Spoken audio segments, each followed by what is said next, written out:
깊은 밤입니다. 58세 김 집사님이 제 앞에 앉아 계셨습니다. 20년 동안 신앙생활을 하셨습니다. 15년 동안 구역장을 맡으셨습니다. 10년 동안 새벽 기도를 빠지지 않으셨습니다. 그런데 눈물을 흘리고 계셨습니다. 목사님, 솔직히 말씀드리겠습니다. 하나님의 음성을 들어본 적이 없습니다.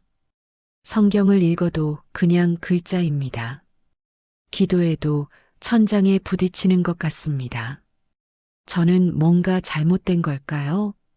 이 고백을 들으며 깨달았습니다. 이것은 한 사람만의 문제가 아니라는 것을요. 여러분, 질문 하나 드리겠습니다. 여러분은 마지막으로 언제 하나님의 음성을 분명하게 들으셨습니까? 어제입니까? 지난주입니까? 아니면 몇 년 전입니까? 혹시 한 번도 들어본 적이 없다고 생각하고 계시지는 않습니까? 오늘 제가 드릴 말씀은 불편할 수 있습니다. 여러분의 신앙을 흔들 수 있습니다. 하지만 그 불편함이 여러분을 자유케 할 것입니다. 성경 예레미야 29장 12절부터 13절 말씀입니다. 너희가 내게 부르짖으며 내게 와서 기도하면 내가 너희의 기도를 들을 것이요. 너희가 온 마음으로 나를 찾고 찾으면 나를 만나리라. 여기서 중요한 단어를 보십시오. 온 마음으로입니다. 반쪽짜리 마음이 아닙니다. 80% 헌신이 아닙니다. 온 마음입니다. 100%입니다. 사무엘을 기억하십시오. 사무엘상 3장의 이야기입니다. 어린 사무엘이 실로 성전에서 엘리 제사장을 섬기고 있었습니다. 당시 이스라엘은 영적으로 암흑기였습니다. 성경은 이렇게 기록합니다. 그때에는 여호와의 말씀이 희귀하여 이상이 흔히 보이지 않았더라. 하나님의 음성이 들리지 않던 시대였습니다. 그런데 그 시대에 하나님께서 사무엘을 부르셨습니다. 사무엘이 성전에서 자고 있었습니다. 하나님의 궤가 있는 곳이었습니다. 밤중에 하나님께서 그를 부르셨습니다. 사무엘아, 사무엘아. 소년은 깜짝 놀라 일어났습니다. 엘리 제사장이 부르는 줄 알았습니다. 달려가서 말했습니다. 내가 여기 있나이다. 나를 부르셨나이까? 엘리는 말했습니다. 나는 부르지 아니하였으니 돌아가 누우라. 사무엘은 다시 가서 누웠습니다. 그런데 또다시 들렸습니다. 사무엘아. 또다시 엘리에게 달려갔습니다. 내가 여기 있나이다. 나를 부르셨나이까? 엘리는 또 말했습니다. 내 아들아, 내가 부르지 아니하였으니 돌아가 누우라. 이런 일이 3번 반복되었습니다. 그때 엘리가 깨달았습니다. 이것은 여호와께서 이 아이를 부르시는구나. 엘리는 사무엘에게 가르쳐 주었습니다.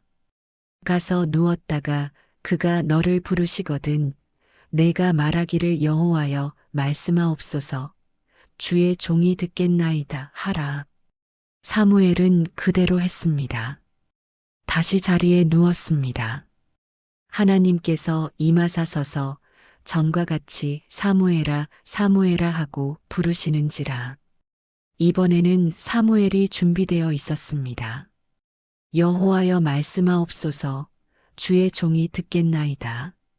그날 밤 하나님께서 사무엘에게 말씀하셨습니다. 이스라엘의 미래에 대해 말씀하셨습니다. 엘리의 집안에 임할 심판에 대해 말씀하셨습니다. 사무엘은 그날 밤 선지자가 되었습니다. 여러분, 사무엘에게 특별한 능력이 있었던 것이 아닙니다. 그는 단지 들을 준비가 되어 있었습니다. 마음이 열려 있었습니다. 순종할 각오가 되어 있었습니다. 오늘 이 영상을 클릭하신 것은 우연이 아닙니다. 하나님께서 여러분을 이 자리로 인도하셨습니다. 지금 이 순간이 바로 여러분의 사무엘의 밤입니다. 오늘 여러분은 7가지 치명적인 습관에 대해 듣게 됩니다. 이 습관들이 여러분의 영적 귀를 막고 있습니다. 하나님의 음성을 차단하고 있습니다. 하지만 이 습관들을 버리는 순간 놀라운 일이 일어납니다. 흐릿하던 음성이 선명해집니다. 멀게만 느껴지던 하나님이 가까워집니다. 특히 마지막 7번째 습관을 주목하십시오. 이것을 모르면 앞에 6가지를 다 버려도 소용없습니다. 이것이 핵심입니다. 이것이 열쇠입니다. 반드시 끝까지 시청하십시오. 지금 바로 댓글 창을 여십시오. 주님, 제 귀를 열어주소서라고 적어주십시오. 이것은 단순한 댓글이 아닙니다. 하나님 앞에 드리는 여러분의 기도입니다. 여러분의 갈망입니다. 여러분의 손가락이 그 글자를 타이핑하는 순간 하나님께서 보고 계십니다. 여러분의 진심을 아십니다. 그 기도에 응답하실 것입니다. 첫 번째입니다. 분주함에 중독된 습관입니다. 여러분은 하루가 어떻게 지나가는지 아십니까? 아침에 눈을 뜹니다. 알람을 끕니다. 그리고 바로 무엇을 하십니까? 스마트폰을 집어듭니다. 메시지를 확인합니다. 뉴스를 봅니다. 유튜브를 엽니다. 그렇게 30분이 지나갑니다. 허둥지둥 일어나서 준비합니다. 출근하거나 일과를 시작합니다. 온종일 바쁩니다. 해야 할 일이 산더미입니다. 저녁이 되면 피곤합니다. 소파에 앉아 TV를 켭니다. 또 스마트폰을 봅니다. 그렇게 하루가 끝납니다. 질문합니다. 오늘 하나님께 드린 시간이 얼마입니까? 5분입니까? 10분입니까? 아니면 전혀 없습니까? 에베소서 5장 15절부터 16절 말씀입니다. 그런즉 너희가 어떻게 행할지를 자세히 주의하여 지혜 없는 자 같이 하지 말고 오직 지혜 있는 자 같이 하여 세월을 아끼란 때가 악하니라. 세월을 아끼라고 하셨습니다. 시간은 하나님께서 여러분에게 주신 가장 공평한 선물입니다. 부자에게나 가난한 자에게나 하루는 24시간입니다. 그런데 그 시간을 어떻게 사용하는가가 인생을 결정합니다. 지난달에 한 청년이 제게 찾아왔습니다. 32세 직장인이었습니다. 고백했습니다. 목사님, 저는 매일 유튜브를 3시간씩 봅니다. 넷플릭스는 2시간입니다. 게임은 1시간 반입니다. 그런데 성경은 일주일에 10분도 못 읽습니다. 기도는 아예 안 합니다. 눈물을 흘리며 말했습니다. 제가 왜 이렇게 사는지 모르겠습니다. 하나님의 음성이 듣고 싶은데 들리지 않습니다. 제가 물었습니다. 하루 중 언제가 가장 정신이 맑습니까? 아침이요. 그럼 아침에 제일 먼저 무엇을 합니까? 스마트폰 확인이요. 문제가 보이십니까? 가장 좋은 시간을 가장 가치 없는 일에 쓰고 있는 것입니다. 하나님께는 남은 시간, 찌꺼기 시간을 드리고 있는 것입니다. 그러고서 하나님께서 왜 말씀하지 않으시냐고 불평하는 것입니다. 마태복음 6장 33절입니다. 너희는 먼저 그의 나라와 그의 의를 구하라. 그리하면 이 모든 것을 너희에게 더하시리라. 먼저라고 하셨습니다. 나중이 아닙니다. 남는 시간에가 아닙니다. 먼저입니다. 오늘부터 바꾸십시오. 아침에 눈을 뜨면 가장 먼저 하나님을 찾으십시오. 스마트폰보다 먼저 성경을 펴십시오. 단 5분이라도 좋습니다. 주님, 오늘 하루를 인도해 주세요. 주님의 뜻을 보여주세요. 이렇게 시작하십시오. 이것 하나만 바꿔도 여러분의 하루가 완전히 달라집니다. 분주함은 악마의 가장 교묘한 속임수입니다. 바쁘게 만들어서 하나님을 잊게 만듭니다. 긴급한 것들로 채워서 중요한 것을 놓치게 합니다. 오늘 멈추십시오. 속도를 줄이십시오. 하나님께 시간을 드리십시오. 그러면 그분의 음성이 들리기 시작합니다. 두 번째입니다. 성경을 장식품으로 여기는 습관입니다. 여러분 집에 성경이 몇 권 있습니까? 거실에 하나 있습니까? 침실에 하나 있습니까? 차 안에도 하나 있습니까? 그런데 그 성경들을 마지막으로 언제 펴보셨습니까? 성경이 먼지를 뒤집어 쓰고 있지는 않습니까? 호세아 4장 6절 말씀입니다. 내 백성이 지식이 없으므로 망하는도다. 지식이 없다는 것은 배울 기회가 없어서가 아닙니다. 배우려 하지 않기 때문입니다. 성경은 하나님의 음성이 기록된 책입니다. 하나님께서 인류에게 주신 러브레터입니다. 그 편지를 읽지 않으면서 어떻게 하나님의 마음을 알 수 있겠습니까? 3개월 전에 한 권사님을 만났습니다. 65세셨습니다. 30년 동안 신앙생활을 하셨습니다. 그런데 고백하셨습니다. 목사님, 저는 성경을 처음부터 끝까지 읽어본 적이 없습니다. 주일 설교 때 나오는 본문만 봅니다. 그것도 목사님이 읽어주시는 것만 듣습니다. 집에서는 안 읽습니다. 어렵거든요. 무슨 말인지 모르겠어요. 제가 물었습니다. 그러면 하나님께서 어떻게 말씀하실 수 있겠습니까? 권사님이 대답했습니다. 그래서 하나님의 음성을 못 듣는 거였군요. 디모데후서 3장 16절부터 17절입니다.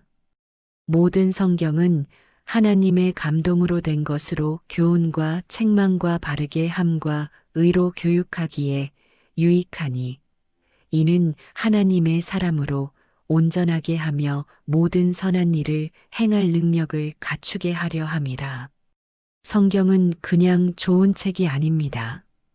하나님의 감동으로 된 책입니다. 이 책을 통해 하나님께서 말씀하십니다. 교훈하십니다. 책망하십니다. 바르게 하십니다. 의로 교육하십니다. 이 모든 것이 성경을 통해 이루어집니다. 성경 없이는 영적 성장이 불가능합니다. 어린아이가 음식을 먹어야 자라듯이 성도는 말씀을 먹어야 자랍니다. 베드로전서 2장 2절입니다. 갓난 아기들 같이 순전하고 신령한 젖을 사모하라. 이는 그로 말미암아 너희로 구원에 이르도록 자라게 하려 함이라. 순전하고 신령한 젖이 무엇입니까? 말씀입니다. 성경입니다. 이것을 사모해야 합니다. 갈망해야 합니다. 그래야 자랍니다. 성경이 어렵다고요? 처음에는 다 어렵습니다. 하지만 매일 읽다 보면 이해되기 시작합니다. 성령께서 깨닫게 해주십니다. 오늘부터 시작하십시오. 매일 한 장씩이라도 읽으십시오. 이해가 안 되면 기도하면서 읽으십시오.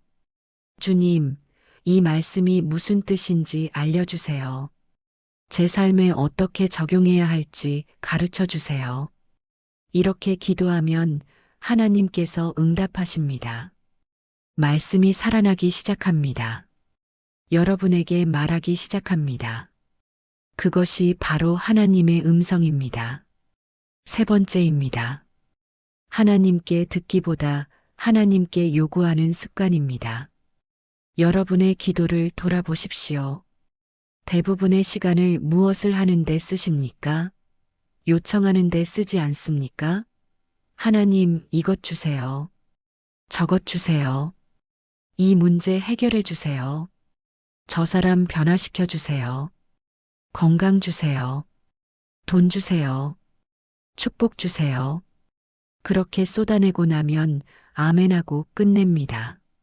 질문합니다. 하나님께서 말씀하실 시간을 드렸습니까? 잠잠히 기다리며 들으려고 했습니까?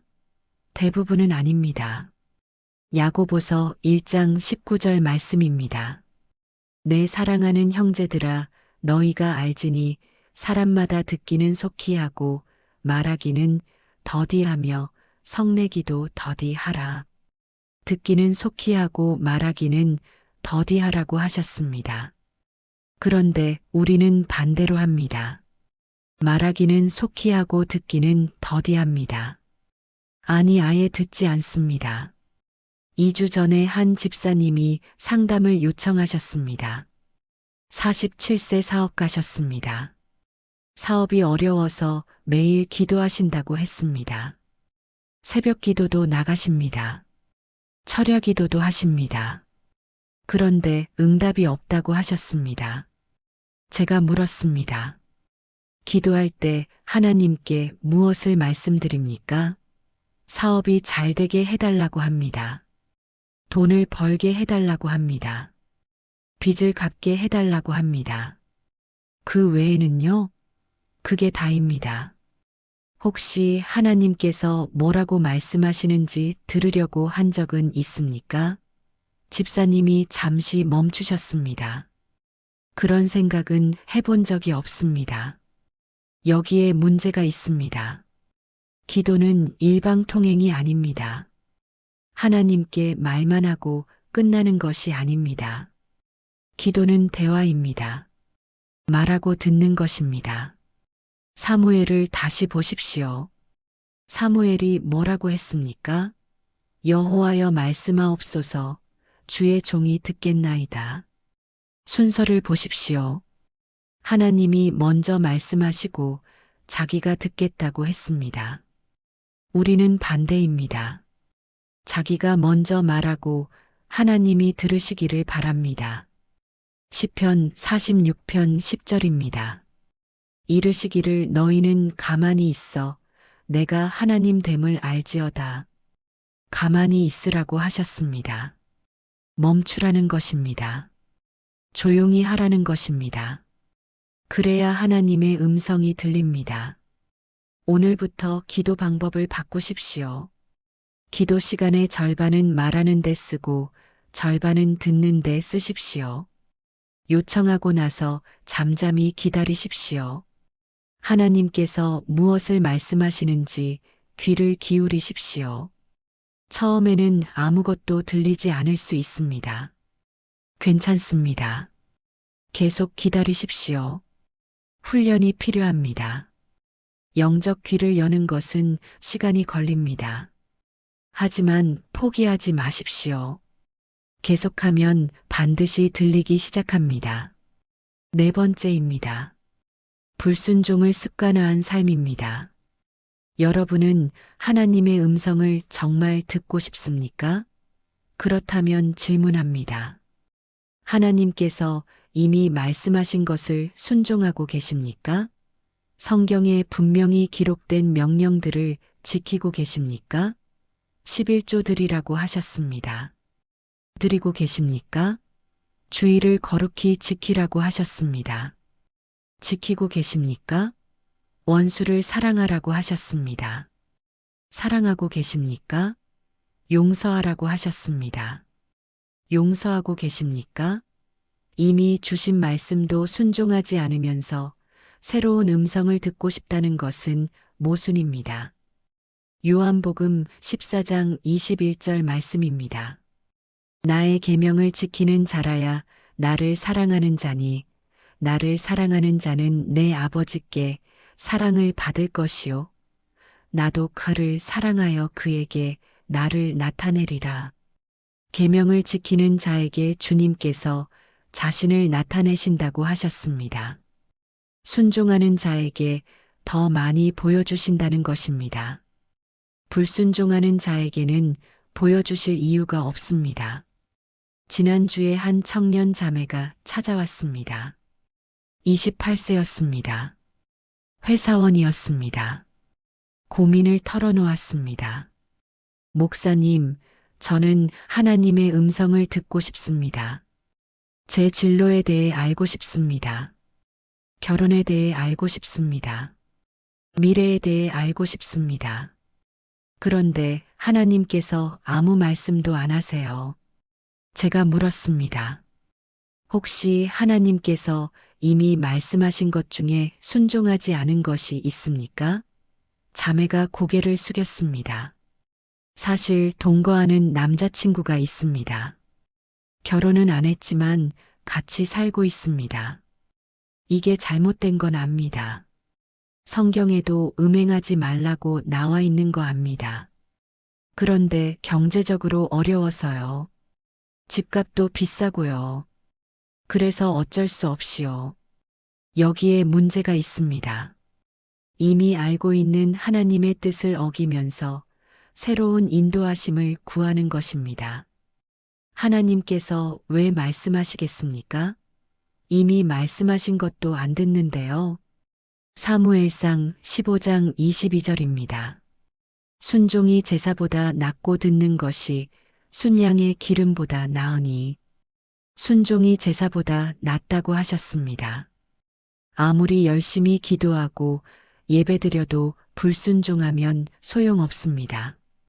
하나님께서 원하시는 것은 순종입니다. 작은 것부터 순종하십시오. 이미 아는 것부터 지키십시오. 그러면 더 많은 것을 알려주십니다. 더 분명한 음성을 들려주십니다. 순종은 축복의 통로입니다. 불순종은 막힌 수도관과 같습니다. 아무리 좋은 물이 있어도 막혀 있으면 흐르지 않습니다. 오늘 막힌 것을 뚫으십시오. 불순종을 회개하십시오.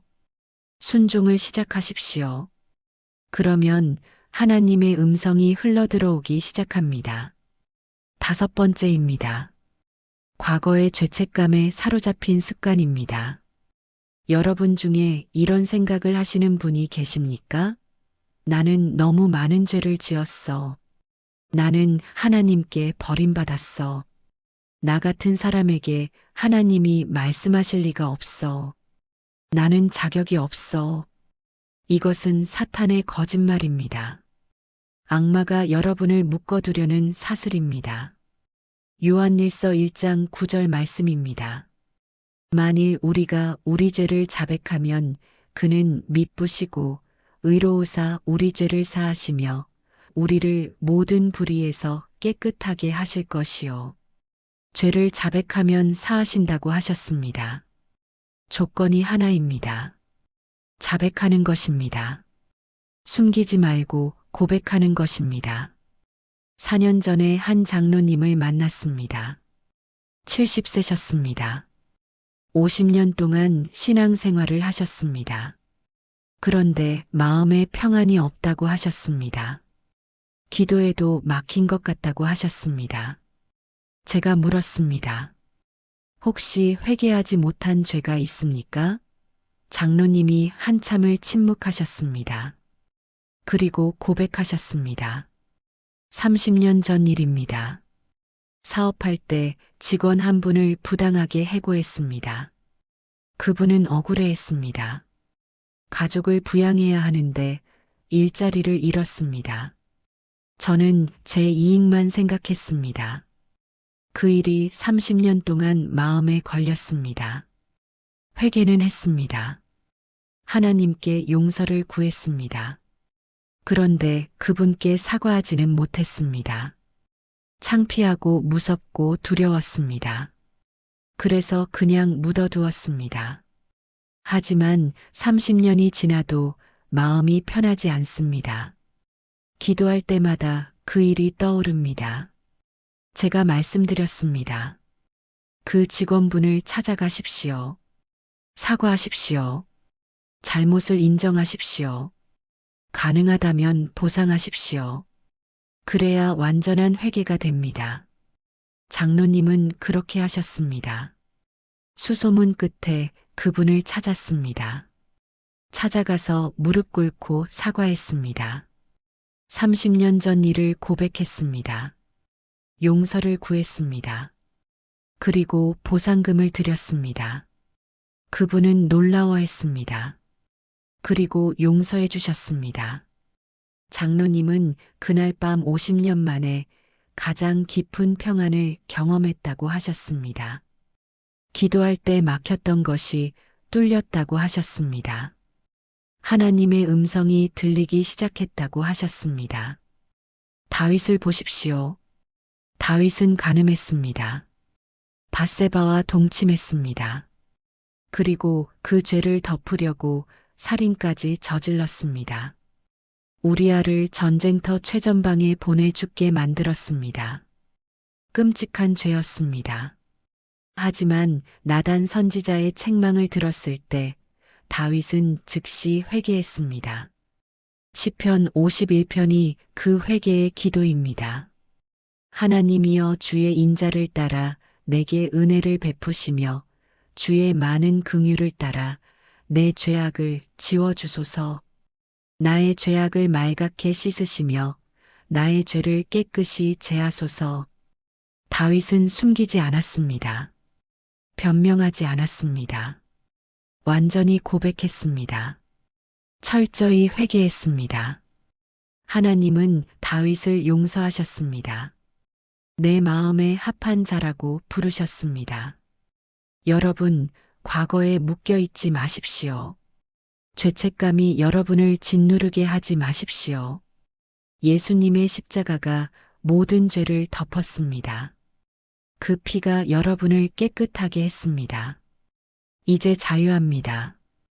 용서받았습니다. 그것을 믿으십시오. 선포하십시오. 나는 용서받았다. 나는 깨끗하다. 나는 하나님의 자녀다. 과거를 내려놓으십시오. 그러면 하나님의 음성이 선명하게 들리기 시작합니다. 6번째입니다.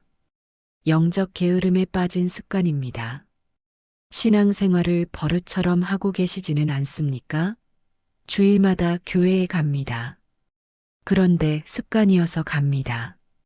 찬송을 부릅니다. 그런데 마음은 딴 데 가 있습니다. 설교를 듣습니다. 그런데 한 귀로 듣고 한 귀로 흘립니다. 헌금을 합니다. 그런데 의무감에서 합니다. 기도를 합니다. 그런데 형식적으로 합니다. 이것이 영적 게으름입니다. 몸은 와 있지만 마음은 없는 것입니다.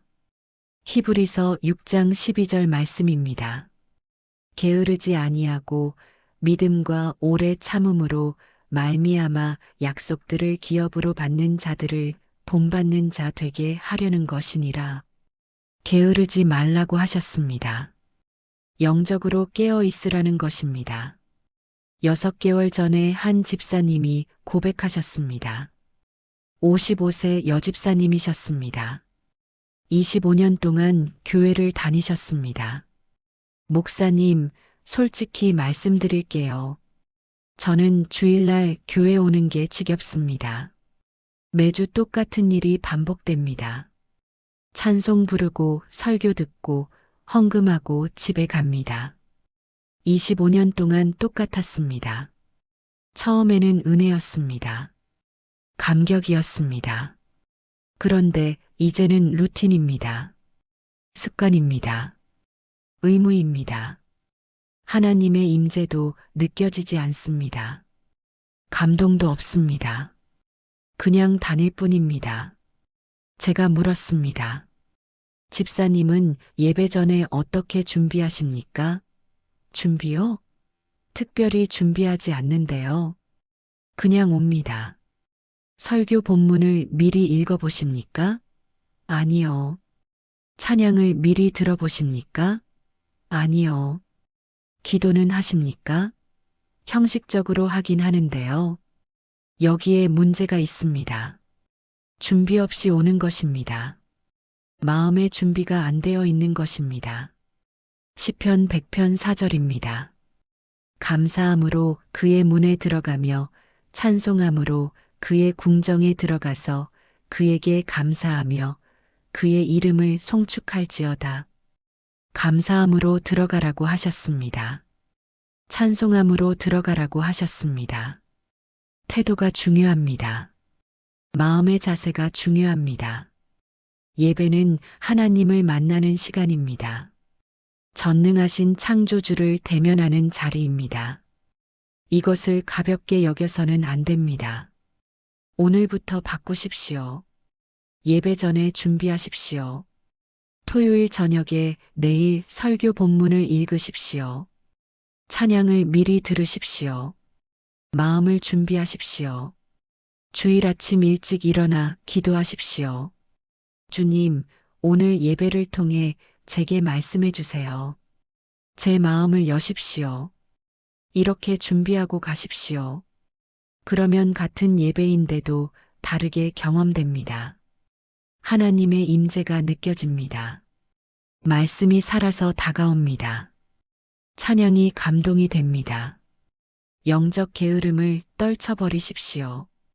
깨어 있으십시오. 열심을 품으십시오. 그러면 하나님께서 여러분에게 말씀하실 것입니다. 여기서 잠깐 아주 중요한 경고를 드려야겠습니다. 지금까지 6가지 습관을 말씀드렸습니다. 분주함, 성경 무시, 요구만 하는 기도, 불순종, 죄책감, 영적 게으름입니다. 혹시 이렇게 생각하고 계시지는 않습니까? 6가지 중에 5개만 고치면 되겠지? 1~2개 정도는 괜찮겠지? 완벽할 수는 없잖아. 이것이 바로 사탄의 함정입니다. 악마는 여러분이 완전히 자유롭기를 원하지 않습니다. 그래서 타협하게 만듭니다. 이것 하나쯤은 괜찮아. 저것 하나쯤은 어쩔 수 없어. 그렇게 1~2개를 남겨두면 결국 다시 무너집니다. 사울 왕을 기억하십시오. 사무엘상 15장의 이야기입니다. 하나님께서 사울에게 명령하셨습니다. 아말렉을 치라. 그들을 진멸하라. 남녀를 막론하고 유아와 젖 먹는 아이까지 죽이라.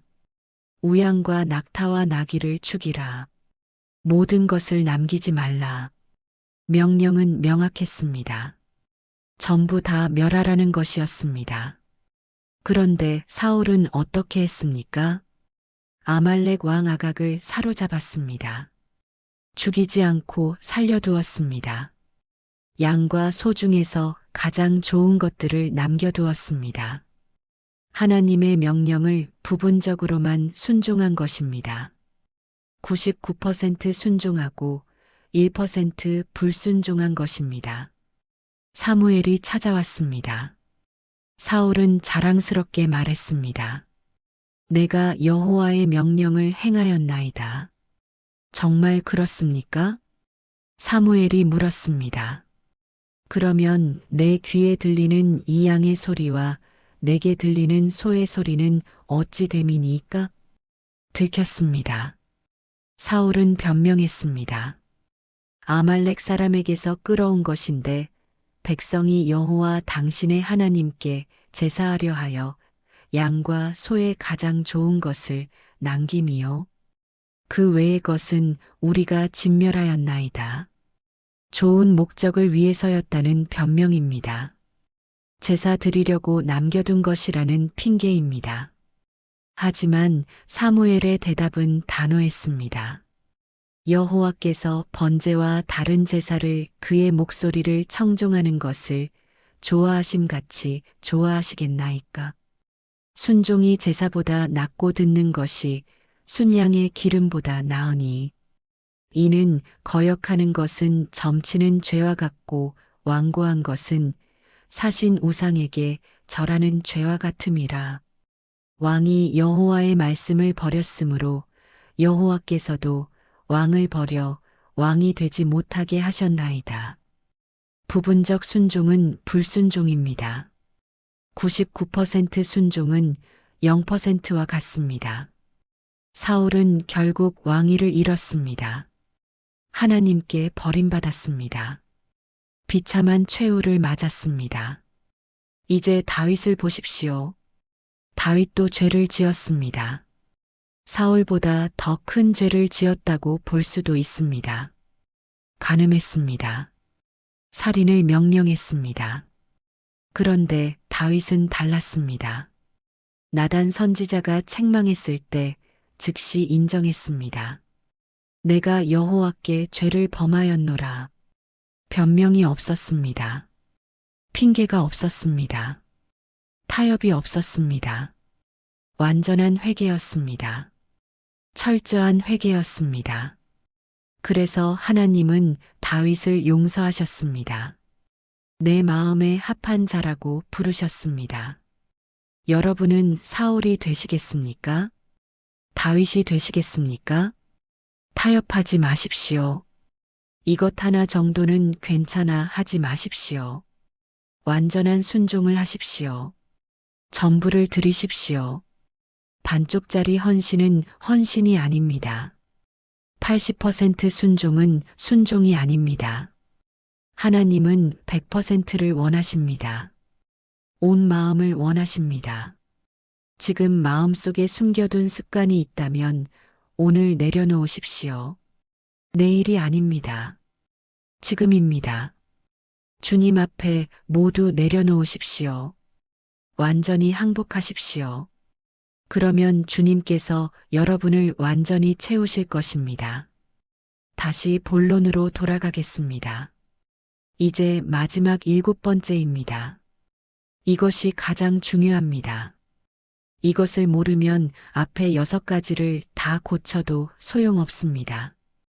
7번째 습관은 자신의 생각과 판단에 의존하는 습관입니다.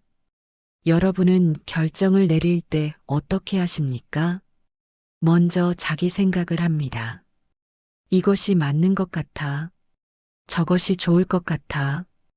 이렇게 판단부터 합니다. 그리고 나서 하나님께 물어봅니다. 주님, 제 생각이 맞죠? 제 판단이 옳죠? 축복해 주세요.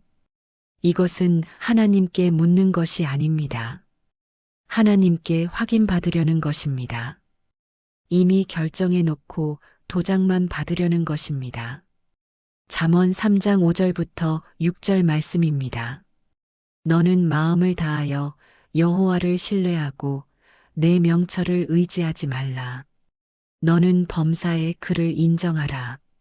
그리하면 내 길을 지도하시리라. 내 명철을 의지하지 말라고 하셨습니다. 자기 판단을 믿지 말라는 것입니다. 자기 생각을 앞세우지 말라는 것입니다. 여호와를 신뢰하라고 하셨습니다. 범사에 그를 인정하라고 하셨습니다. 그러면 그가 내 길을 지도하신다고 약속하셨습니다. 자기 의존은 교만의 다른 이름입니다. 나는 내가 알아서 할 수 있어. 나는 내 판단이 옳아. 나는 도움이 필요 없어. 이것이 교만입니다.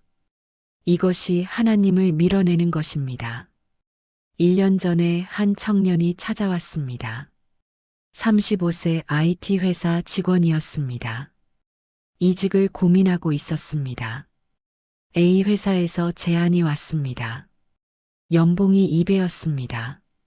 직급도 올라갔습니다. 조건이 아주 좋았습니다. 청년은 이미 결정을 내린 상태였습니다. 당연히 가야죠. 이런 기회가 어디 있어요. 하나님이 주신 축복이에요. 그런데 마음 한편이 불편했습니다. 그래서 저를 찾아온 것이었습니다. 목사님, 제 결정이 맞는 거죠? 기도해 주세요. 저는 물었습니다. 하나님께 물어보셨습니까? 뭘 물어봐요? 이렇게 좋은 조건인데요. 당연히 하나님이 주신 거죠. 정말 그렇습니까? 조건이 좋다고 해서 다 하나님의 뜻입니까? 저는 제안했습니다. 2주 동안 금식하며 기도해 보시겠습니까? 진심으로 하나님께 물어보십시오. 내 생각을 내려놓고 주님의 뜻을 구하십시오. 청년은 동의했습니다. 2주 후에 다시 만났습니다. 청년의 표정이 달라져 있었습니다. 목사님, 안 가기로 했습니다. 기도하는 중에 하나님께서 말씀하셨습니다. 마음에 평안이 없었습니다. 조건은 좋은데 영적으로는 위험하다는 느낌이 들었습니다. 그 회사는 주일 근무가 당연했습니다. 야근이 일상이었습니다. 교회 생활은 불가능했습니다. 제 판단으로는 좋아 보였습니다. 하지만 하나님의 관점에서는 아니었습니다. 6개월 후에 확인되었습니다. 그 회사에 심각한 문제가 있었습니다. 회계 부정이 드러났습니다. 대규모 구조조정이 있었습니다. 만약 갔더라면 큰 어려움을 겪었을 것이었습니다. 청년은 감사했습니다. 자기 판단을 따르지 않고 하나님께 묻기를 잘했다고 했습니다. 아브라함을 보십시오.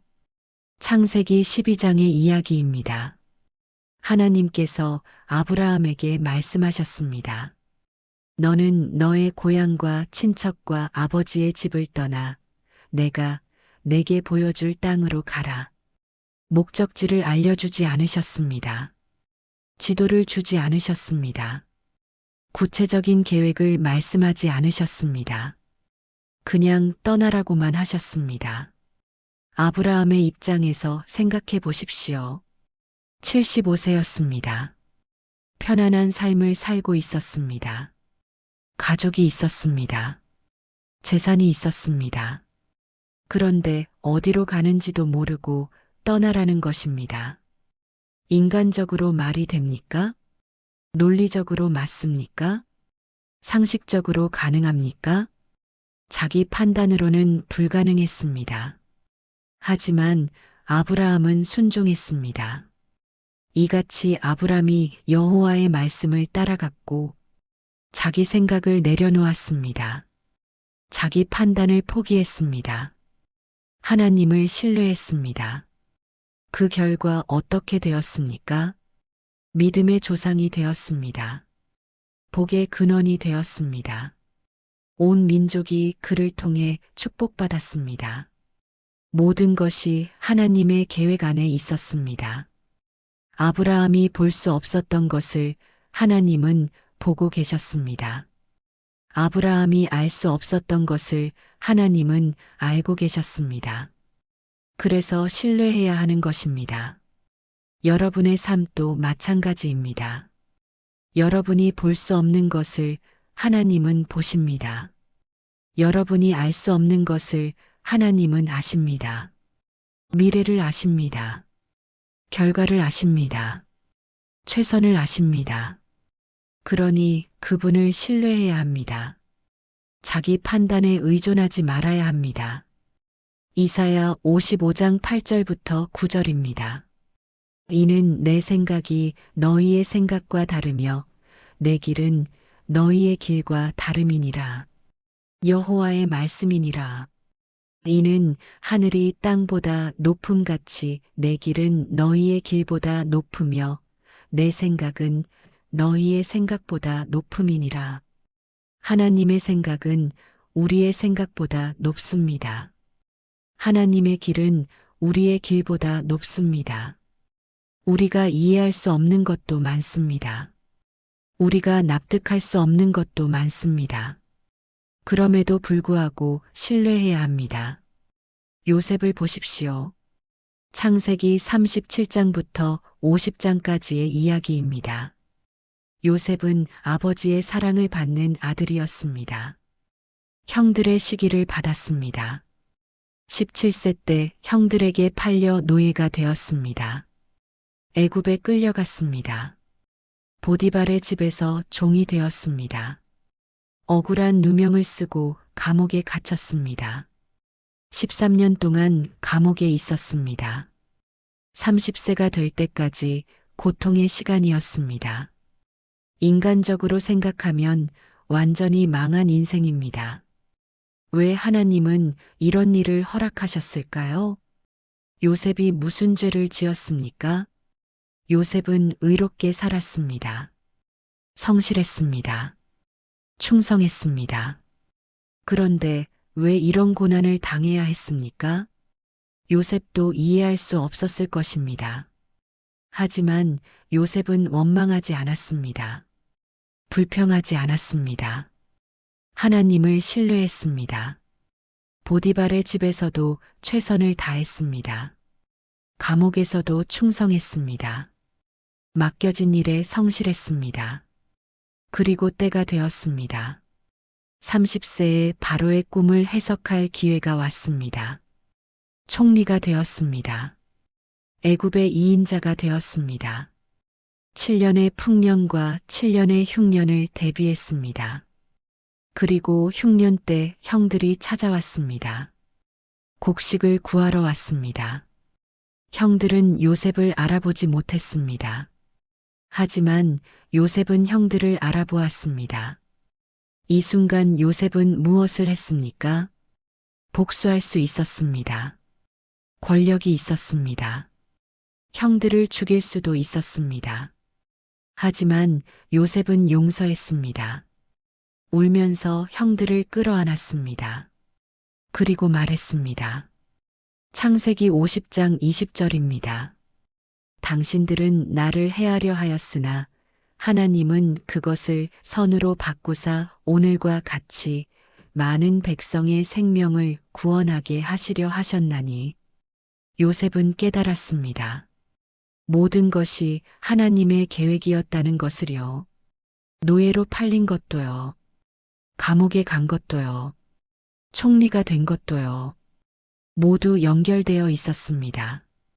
요셉 개인을 구원하기 위함이 아니었습니다. 이스라엘 민족 전체를 살리기 위함이었습니다. 많은 백성의 생명을 구원하기 위함이었습니다. 요셉이 애굽에 가지 않았다면요. 총리가 되지 않았다면요. 흉년 때 준비가 되어 있지 않았다면요. 야곱의 가족이 다 죽었을 것입니다. 이스라엘 민족이 사라졌을 것입니다.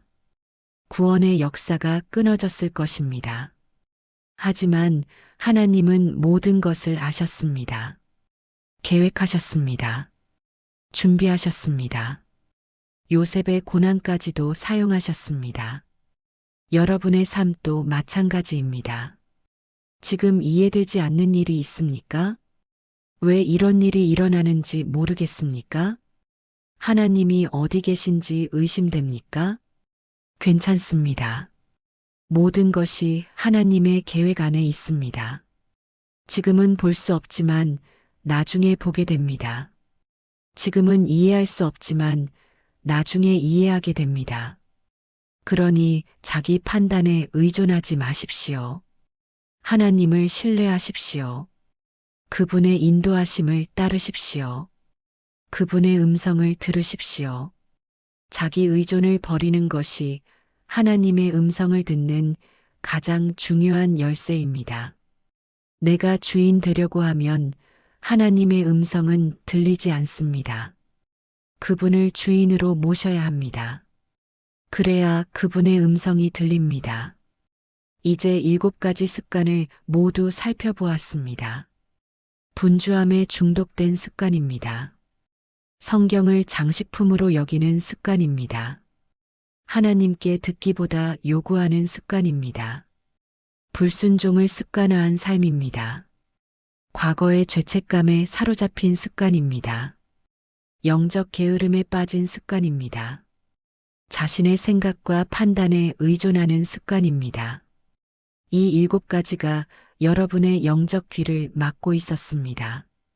하나님의 음성을 차단하고 있었습니다. 오늘 이 습관들을 내려놓으십시오. 한꺼번에 완벽해지려고 하지 않아도 됩니다. 그러나 시작은 해야 합니다. 오늘 하나라도 결단하십시오. 내일 또 하나 결단하십시오. 매일 조금씩 변화되십시오. 하나님은 완벽한 사람을 찾지 않으십니다. 진심으로 노력하는 사람을 찾으십니다. 넘어져도 다시 일어나는 사람을 사랑하십니다. 여러분의 연약함을 아십니다. 그래서 은혜를 주십니다. 이제 이 가르침을 삶에 어떻게 적용할 수 있을까요? 가정에서는 이렇게 하십시오. 매일 아침 가족과 함께 5분이라도 말씀을 읽고 기도하십시오. 식사 전 감사 기도를 형식이 아닌 진심으로 하십시오. 자녀들에게 하나님의 말씀을 가르치십시오. 부부가 함께 기도하는 시간을 가지십시오. 가정의 중요한 결정 앞에서 함께 금식하며 하나님께 묻는 습관을 만드십시오.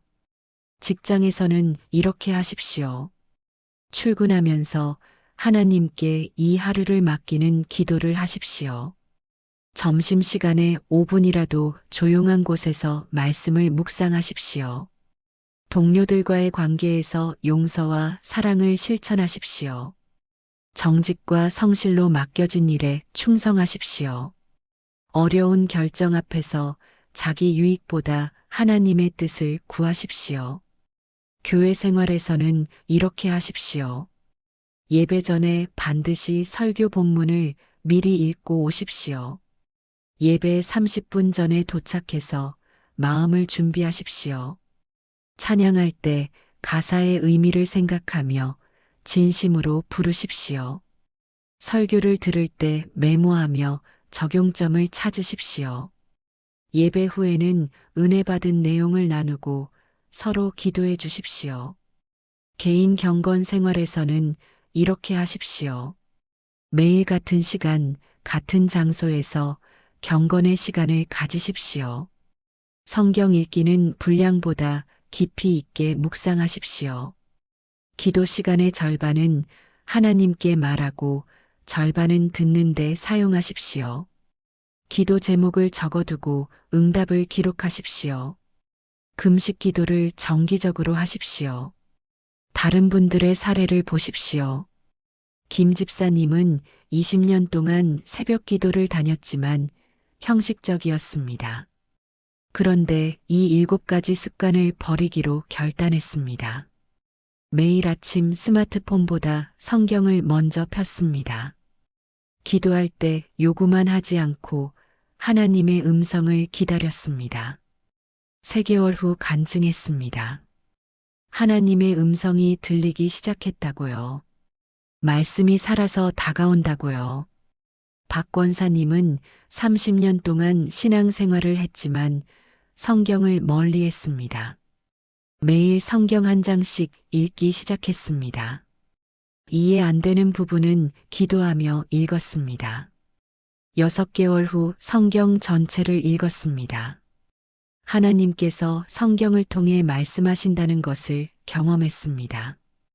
이 청년은 자기 판단만 믿고 살았습니다. 중요한 결정을 내릴 때 금식하며 하나님께 묻기 시작했습니다. 여러 번 자기 생각과 다른 하나님의 인도하심을 경험했습니다. 그때마다 하나님의 선택이 최선이었음을 확인했습니다. 여러분도 할 수 있습니다. 오늘부터 시작하십시오. 작은 것부터 실천하십시오. 매일 조금씩 변화하십시오. 하나님께서 여러분과 함께 하실 것입니다. 지금부터 함께 기도하겠습니다. 눈을 감으셔도 좋고 소리내어 따라하셔도 좋습니다. 한 문장씩 천천히 따라하십시오. 하나님 아버지 감사합니다. 오늘 이 말씀 앞에 서게 하심을 감사합니다. 주님, 그동안 주님의 음성을 듣지 못했습니다.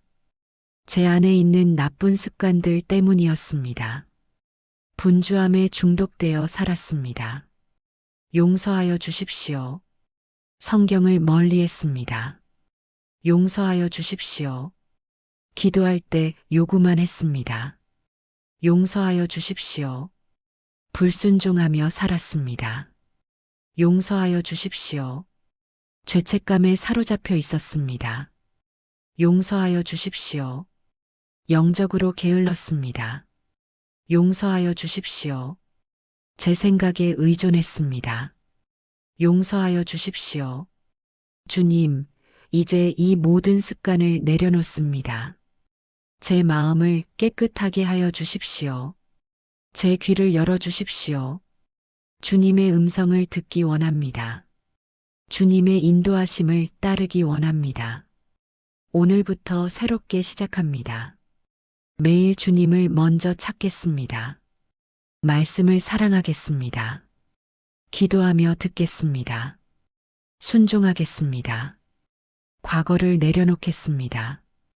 깨어 있겠습니다. 주님만 신뢰하겠습니다. 넘어져도 다시 일어나겠습니다. 포기하지 않겠습니다. 주님과 동행하겠습니다. 예수 그리스도의 이름으로 기도합니다. 아멘. 이 기도를 따라 하셨다면 하나님께서 여러분의 마음을 보셨습니다. 여러분의 결단을 기억하십니다. 이제 그 결단을 지켜가시면 됩니다. 지금 선포하십시오. 크게 말씀하셔도 좋고 마음속으로 하셔도 좋습니다. 나는 더 이상 분주함에 살지 않습니다. 나는 하나님을 먼저 찾습니다. 나는 말씀을 사랑합니다. 나는 기도하며 듣습니다. 나는 순종합니다. 나는 과거에 묶이지 않습니다. 나는 깨어 있습니다. 나는 하나님만 신뢰합니다. 나는 하나님의 음성을 듣는 사람입니다. 이 선포가 여러분의 고백이 되었습니다. 오늘 이 고백을 기억하십시오. 힘들 때 다시 선포하십시오. 말에는 능력이 있습니다. 선포할 때마다 힘이 생깁니다. 오늘 이 영상이 여러분에게 은혜가 되었다면 댓글에 주님 제 귀를 열어주소서라고 남겨주십시오. 이 댓글은 단순한 글자가 아닙니다. 여러분의 신앙 고백입니다. 하나님 앞에 드리는 결단의 표현입니다. 이 기도가 진심이라면 댓글에 아멘을 남겨주십시오. 이 영상을 필요한 분에게 공유해 주십시오. 여러분 주변에도 하나님의 음성을 듣고 싶어 하는 분이 있습니다. 힘들어하는 형제 자매가 있습니다. 그분들에게 이 영상을 보내주십시오. 그것이 전도입니다. 사랑의 나눔입니다. 구독과 알림 설정도 부탁드립니다. 이 채널은 매일 하나님의 말씀으로 여러분을 찾아갑니다. 구독하시면 영적 성장의 여정을 함께 하실 수 있습니다. 알림을 켜두시면 새로운 은혜를 놓치지 않으실 수 있습니다. 하나님의 음성을 듣는 삶, 오늘부터 시작됩니다. 여러분은 혼자가 아닙니다. 성령께서 함께 하십니다. 하나님의 은혜가 여러분과 함께 하기를 축복합니다. 오늘 이 말씀이 여러분의 삶을 완전히 바꾸기를 축복합니다. 주님의 이름으로 축복합니다.